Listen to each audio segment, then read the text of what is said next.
Hello Biting Lawyers. இப்போ நம்ம recording of confession and statement தான் பிஎன்எஸ்எஸ்ல பார்க்க போகிறோம். ஆல்ரெடி வந்து இன்ஃபர்மேஷன் அப்புறம் இன்வெஸ்டிகேஷன் பவர் ப்ரொசீஜர் எல்லாமே வந்து வீடியோஸில் போட்டிருக்கேன், பார்க்காதவங்க செக் பண்ணிக்கோங்க.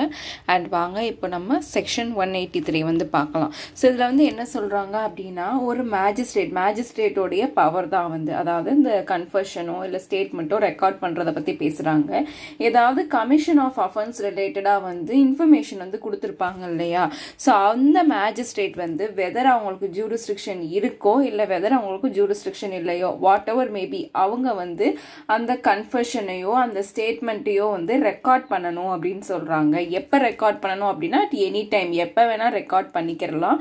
பட் என்ன அப்படின்னா, அது வந்து இந்த என்கொயரியோ இல்லை ட்ரையலோ வந்து கமெண்ட்ஸ் ஆகிறதுக்கு முன்னாடி வந்து இருக்கணும். இதுதான் வந்து கிளாஸ் 1ல வந்து சொல்றாங்க. அண்ட் அந்த கன்ஃபெஷனோ இல்லை ஸ்டேட்மெண்ட்டோ வந்து ஒரு ஆடியோ வீடியோ எலக்ட்ரானிக்கல் மீன்ஸ் மூலமா வந்து எடுத்துக்கிறாங்க அப்படின்னா, அதாவது எலக்ட்ரானிக்கல் மீன்ஸ் தான் புதுசா இப்ப இதெல்லாம் இன்ட்ரடியூஸ் பண்ணியிருக்காங்க பிஎன்எஸ்எஸ்ல. அந்த மாதிரி ரெக்கார்ட் பண்றாங்க அப்படின்னா, ஒரு அட்வொகேட், அதாவது அந்த அக்யூஸ்ட் இருப்பாங்களா, அவங்களோட அட்வொகேட் முன்னாடி தான் வந்து ரெக்கார்ட் பண்ணணுன்ற மாதிரி சொல்றாங்க. அண்ட் இதுக்கான ஒரு கேஸ்ல வந்து Manoharan versus state by inspector of police. இதில் வந்து என்ன சொல்லியிருப்பாங்க அப்படின்னா, இதே பாயிண்ட் தான், ஆடியோ வீடியோ எலக்ட்ரானிக்கல் மீன்ஸில் ரெக்கார்ட் பண்ணணும் அப்படின்னா அந்த டைமில் மட்டும் அந்த அக்யூஸ்டோடைய அட்வொகேட் வந்து ப்ரெசென்ட் ஆயிருக்கணும்னு அவசியம்னு எந்த கேஸில் சொல்கிறாங்க, Manoharan versus state by inspector of police.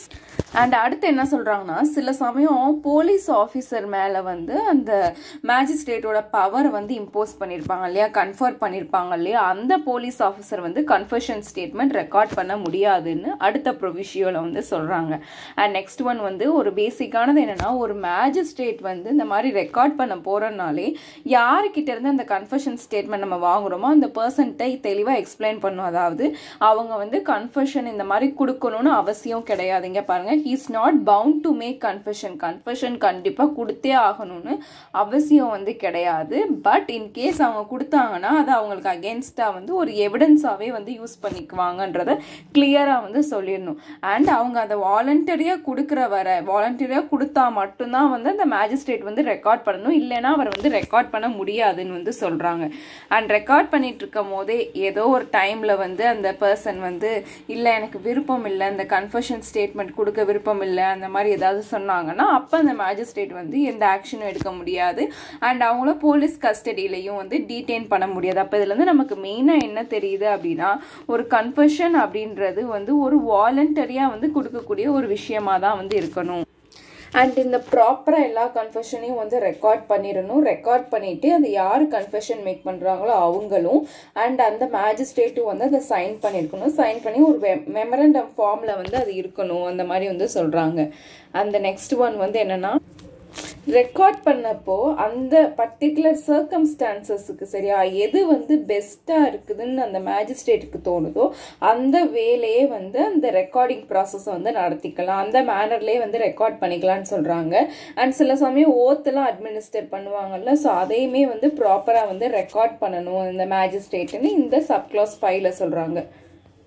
And next one பார்த்தோம் அப்படின்னா, நான் ஆல்ரெடி சொல்லியிருக்கேன், செக்ஷன் 64ல இருந்து அந்த 77 அந்த இதெல்லாமே வந்து ரேப் ரிலேட்டடானது. ஸோ இந்த மாதிரி இருக்கிறப்போ அது வந்து ஒரு உமன் மேஜிஸ்ட்ரேட் தான் வந்து ரெக்கார்ட் பண்ணணுன்ற மாதிரி சொல்றாங்க. இன்கேஸ் அந்த உமன் மேஜிஸ்ட்ரேட் வந்து இல்லை அப்படின்னா மேல் மேஜிஸ்ட்ரேட் ரெக்கார்ட் பண்ணலாம், but in the presence of a woman.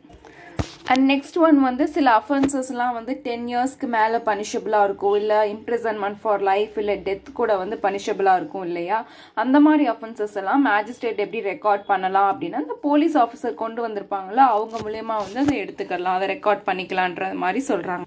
And மெயினாக நம்ம கவனிக்க வேண்டியது, சில சமயம் அந்த ஃபிசிக்கலி மென்டலி டிசேபிள்டு பர்சன் இருப்பாங்க இல்லையா, அவங்கள வந்து எப்படி அவங்க கொடுக்கக்கூடிய ஸ்டேட்மெண்ட்டை ரெக்கார்ட் பண்ணலாம். ஆனால் இன்டர்பிரிட்டட் இல்லைன்னா வந்து ஸ்பெஷல் எஜுகேட்டர் மூலயமா, இப்போ சப்போஸ் இந்த வாய் பேச முடியாமல் வந்து அவங்க கொடுக்குற ஆக்ஷனை வந்து நமக்கு டிரான்ஸ்லேட் பண்ணுறவங்க அந்த ஆக்ஷன் மூலமாக வந்து நமக்கு புரிய வைப்பாங்க இல்லையா. ஸோ ஸ்பெஷல் எஜுகேட்டர் அவங்க மூலமாகவும் வந்து நம்ம இந்த ரெக்கார்டிங்கை வந்து நடத்தலான்ற மாதிரி சொல்றாங்க. அந்த ஃபுல் ப்ராசஸையுமே ஒரு ஆடியோ வீடியோ எலக்ட்ரானிக்கல் மீன்ஸ் மூலமா வந்து ரெக்கார்ட் பண்ணிக்கலாம். அதுதான் வந்து வேற ஒன்றும் இல்லை, இந்த மொபைல் ஃபோன் மூலமா கூட ரெக்கார்ட் பண்ணிக்கலாம்னு சொல்றாங்க. ஸோ இப்போ நம்ம ஆல்ரெடி சொல்லியிருக்கோம், இதில் வந்து மேஜிஸ்ட்ரேட் கிட்ட பவர் இருந்தால் யுமே வந்து ரெக்கார்ட் பண்ணிக்கலாம் அப்படின்னா, அப்போ எந்த மேஜிஸ்ட்ரேட் இந்த கன்ஃபெஷன் ஸ்டேட்மெண்ட்டை ரெக்கார்ட் பண்ணுறாங்களோ அவங்க வந்து ஒரிஜினல் இந்த ஜூரிஸ்டிக்ஷன் இருக்கும் இல்லையா, அந்த மேட்டரை வந்து என்கொயர் பண்ணுறதுக்கும் ட்ரை பண்ணுறதுக்கும் அந்த மேஜிஸ்ட்ரேட் கிட்ட வந்து இந்த கன்ஃபெஷன் ஸ்டேட்மெண்ட் எல்லாத்தையுமே வந்து ஃபார்வர்ட் பண்ணிடணுன்ற மாதிரி சொல்கிறாங்க. அண்ட் நெக்ஸ்ட் கேஸ்லாம் வந்து இதுக்கு Raju versus state of Uttar Pradesh. இதில் வந்து என்ன சொல்லியிருப்பாங்க அப்படின்னா, இது ஓல்டு சிஆர்பிசி கீழே வந்த கேஸ் தான். இப்போ ஓல்டு சிஆர்பிசி கீழே 164 செக்ஷனில் தான் இதை பற்றி சொல்கிறாங்க. அப்போ இங்கே அக்யூஸ்ட் மூலமாக கொடுக்கக்கூடிய கன்ஃபெஷனாக இருக்கட்டும் இல்லை ஸ்டேட்மெண்ட்டாக இருக்கட்டும் எல்லாமே வந்து ஒரு பப்ளிக் டாக்குமெண்ட்டாக வந்து நம்ம கன்சிடர் பண்ணிக்கலான்ற மாதிரி சொல்கிறாங்க. அண்ட் நெக்ஸ்ட் பார்த்தீங்க அப்படின்னா medical examination of victim of rape அந்த விக்டிமோடைய மெடிக்கல் எக்ஸாமினேஷன் பற்றி சொல்கிறாங்க. அதாவது அந்த பர்சனை எக்ஸாமின் பண்ணால் அந்த இன்வெஸ்டிகேஷனில் ஏதாவது ஒரு எவிடன்ஸ் கிடைக்குன்ற மாதிரி ஃபீல் பண்ணாங்கன்னா அப்போ வந்து இந்த மாதிரி மெடிக்கல் எக்ஸாமினேஷன் வந்து பண்ணிக்கிறலாம்.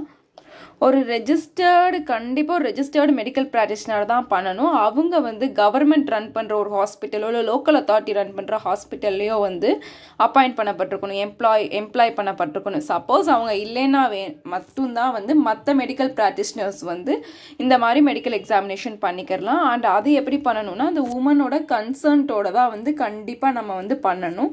அண்ட் அவங்க வந்து ரிப்போர்ட் பண்ணியிருப்பாங்க இல்லையா, அந்த உமன் இன்ஃபர்மேஷன் கொடுத்து 24 ஹார்ஸ்க்குள்ளே வந்து பண்ணியிருக்கணும். இதில் மெயினானது கன்சன்ட் தான். எதர் அந்த பர்சன் அந்த விக்டிமே வந்து கன்சன்ட் கொடுக்கணும், அந்த உமனே, இல்லை வேற யாராவது வந்து அந்த கன்சன்ட் கொடுக்க கம்பீட்டண்ட்டாக இருப்பாங்க இல்லையா அவங்க வந்து கொடுக்கணும் அப்படின்றாங்க.